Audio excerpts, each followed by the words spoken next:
I'd like to just take some time to share a little bit with all of you what somatic experiencing means to me. And when I went into the SE training, I was a body worker, and I really connected so deeply to this idea of the mind-body connection, and I wanted to know more about that. And because I loved SE so much, it led me into my pathway into master's in mental health and then into a Ph.D.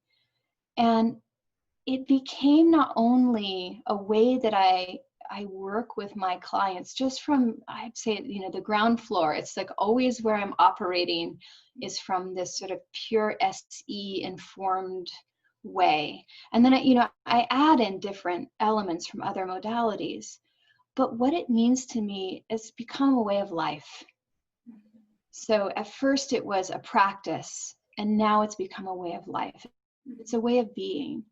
And I think that's one of the reasons why people love our training so much, is that they come in to do the good work to help others, and they find that it deeply inspires and influences them to be more of who you are, to to kind of dive in and learn how to uncover some of these places where we've been stuck, where we felt frozen, where we felt terror, where we felt some of our own attachment wounds. So SE means a lot to me. It means just a way of helping people become more of who they are. And in that, we're not only healing the individual, but we're also healing the collective nervous system, the collective body. So it has this sort of arching movement towards more connection, more capacity, more inspiration in the world. And in the third year, I'm really excited to bring you some important material that integrates the previous 2 years with your wonderful other instructors, both of whom I deeply respect. You have an incredible team that Esther has brought for you. And in the third year, we're going to be looking at biological coherence. So where might we find, we call it heart rate variability, where might we find where the ventral vagal system, which is a social engagement system, how can we help increase capacity for people to have reconnection to that? And if they're not in that system, what are some of the ways that we can track? What are some of the fine-tuned kind of ways of following the nervous system to help them to reconnect? The other thing that we'll be looking at is something called polyvagal theory, which was developed by Dr. Stephen Porges. And I'm working right now with the Polybagel Institute, and we're starting to do several different studies together. So we're like a sisterhood program with them, which I'm real excited about. And with Dr. Deb Dana, who's some great theoretical books about polyvagal theory and clinical practice. But we're really looking at some of the difference between when the body is in life threat and we're more in a freeze response, or when we're more in a place where we're in a danger response. So the sympathetic system is in a heightened place for fight and flight. And then there's another system that starts to kick in. It's called the ventral vagal system. And that's around social engagement. And that's to communicate when we're feeling that something's not working, as well as to communicate when we're in a state of calmness, connection, reciprocity, flow, love, bonding. So, we're going to be exploring all of these different physiological states. So it's not only theoretical, but it's how do we know we're in those places, and how do we help people to shift if they're stuck in one of those more heightened places within the polyvagal structures. And then we'll also be talking about working with syndromes.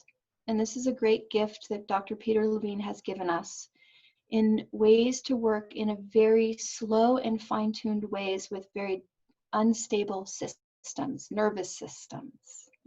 And there's a way in which we can do very small, we call them small pendulations and titrations, in order to help to reorganize a nervous system that has constellated into a set of different symptoms and syndromes of dysregulation.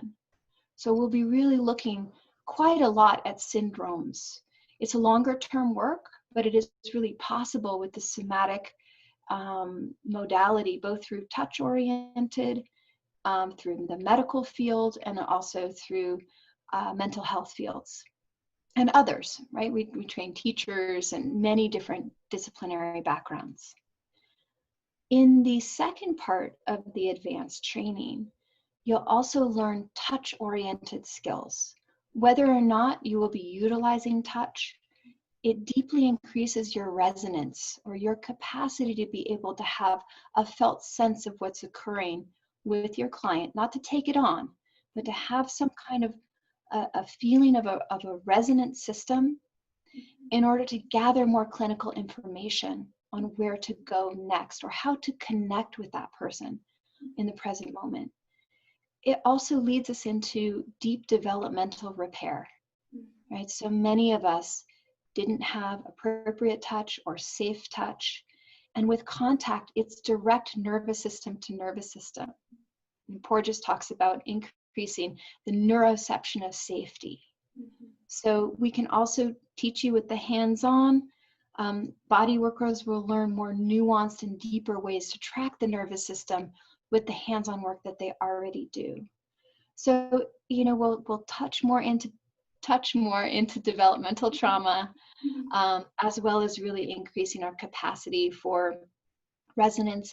And many people end up bringing touch into their practices after they see the power of it as a clinical tool. And we'll also explore a little bit too around law and ethics, and how you can bring touch in, or how you might also bring others in to facilitate the touch within the family, or you can teach self-touch, right? There's ways that we can integrate it if you decide not to. So that is our third year. And I'm just so looking forward to being there. It seems so far away, but I know that it will come. And I'm just really honored to be invited to be a part of your community.